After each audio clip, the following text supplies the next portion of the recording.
Today we will be reading Deuteronomy 8 through 10.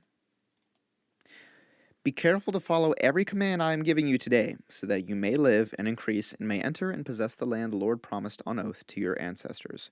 Remember how the Lord your God led you all the way in the wilderness these 40 years, to humble and test you in order to know what was in your heart, whether or not you would keep his commands. He humbled you, causing you to hunger and then feeding you with manna, which neither you nor your ancestors had known, to teach you that man does not live on bread alone, but on every word that comes from the mouth of the Lord.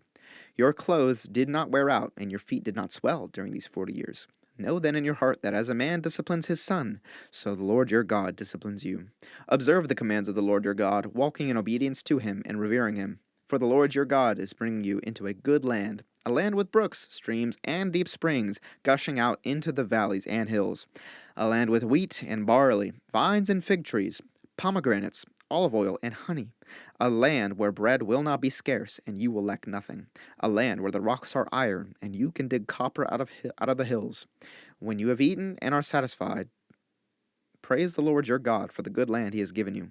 Be careful that you do not forget the Lord your God, failing to observe his commands, his laws, and his decrees that I am giving you this day. Otherwise, when you eat and are satisfied, when you build fine houses and settle down, and when your herds and flocks grow large and your silver and gold increase, and all you have is multiplied, then your heart will become proud, and you will forget the Lord your God, who brought you out of Egypt, out of the land of slavery. He led you through the vast and dreadful wilderness, that thirsty and waterless land, with its venomous snakes and scorpions. He brought you water out of hard rock. He gave you manna to eat in the wilderness, something your ancestors had never known, to humble and test you so that in the end it might go well with you. So you say to yourself, you may say to yourself, my power and the strength of my hands have produced this wealth for me. But remember the Lord your God, for it is he who gives you the ability to produce wealth, and so confirms his covenant, which he swore to your ancestors as it is today. If you ever forget the Lord your God and follow other gods and worship and bow down to them, I testify against you today that you will surely be destroyed.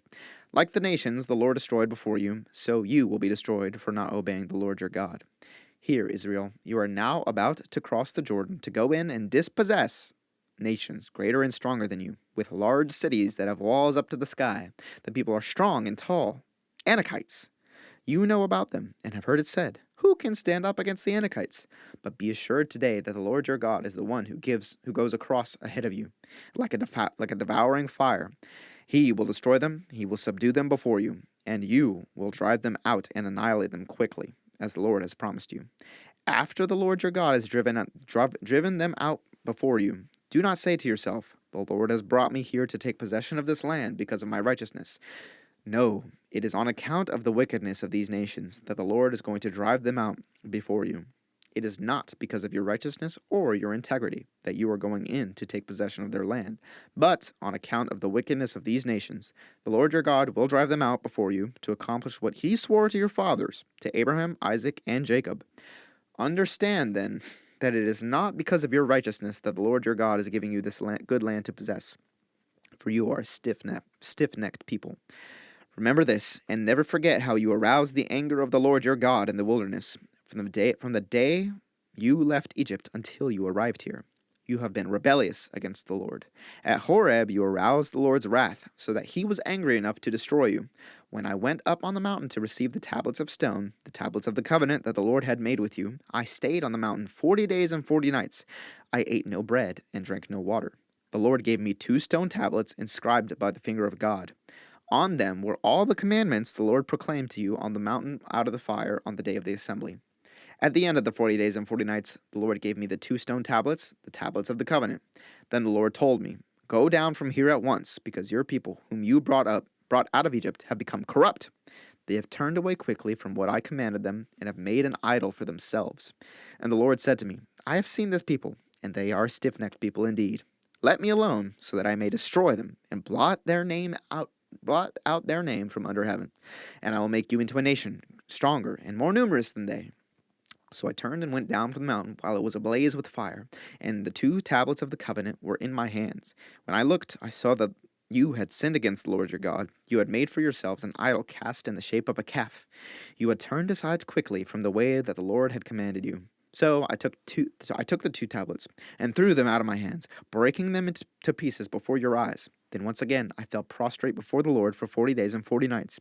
I ate no bread and drank no water, because of all the sin you had committed, doing what was evil in the Lord's sight, and so arousing his anger. I feared the anger and the wrath of the Lord. I feared the anger and wrath of the Lord, for he was angry enough with you to destroy you.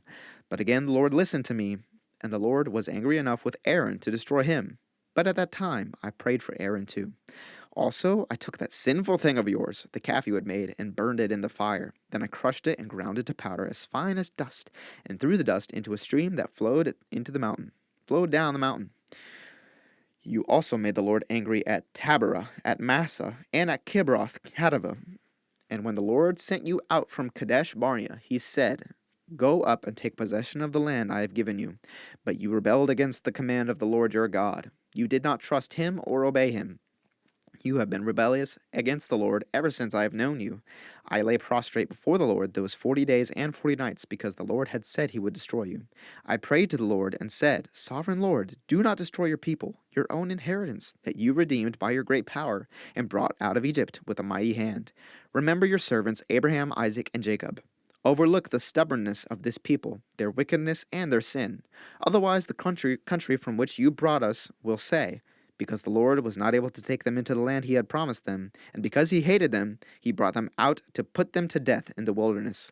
But they are your people, your inheritance, that you brought out by your great power and your outstretched arm." At that time the Lord said to me, "Chisel out 2 stone tablets like the first ones, and come up to me on the mountain. Also make a wooden ark. I will write on the tablets the words that were on the first tablets which you broke. Then you are to put them in the ark." So I made the ark out of acacia wood, and chiseled out 2 stone tablets like the first ones. And I went up on the mountain with the 2 tablets in my hands. The Lord wrote on these tablets that what he had written before the 10 Commandments. Before the 10 Commandments he had proclaimed to you on the mountain out of the fire on the day of the assembly. And the Lord gave them to me. Then I came back down the mountain and put the tablets in the ark I had made, as the Lord commanded me, and they are now.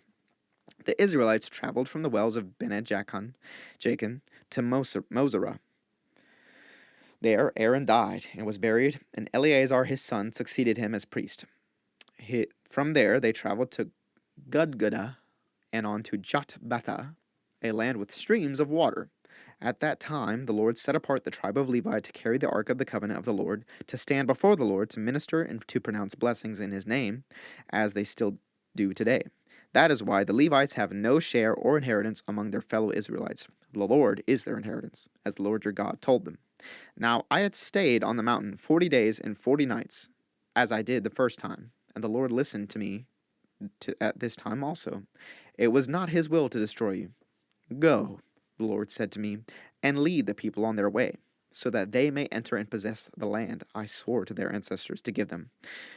And now, Israel, what does the Lord your God ask of you but to fear the Lord your God, to walk in obedience to him, to love him, to serve the Lord your God with all your heart and with all your soul, and to observe the Lord's commands and decrees that I am giving you today for your own good? To the Lord your God belong the heavens, even the highest heavens, the earth and everything in it. Yet the Lord set his affection on your ancestors and loved them, and he chose you, their descendants, above all the nations, as it is today. Circumcise your hearts, therefore, and do not be stiff-necked any longer. For the Lord your God is God of gods and Lord of lords, the great God, mighty and awesome, who shows no partiality and accepts no bribes. He defends the cause of the fatherless and the widow, and loves the foreigner residing among you, giving them food and clothing. And you are to love those who are foreigners, for you yourselves were foreigners in Egypt. Fear the Lord your God and serve him. Hold fast to him and take your oaths in his name. He is the one you praise. He is your God, who performed for you those great and awesome wonders you saw with your own eyes. Your ancestors who went down into Egypt were 70 in all, and now the Lord your God has made you as numerous as the stars in the sky.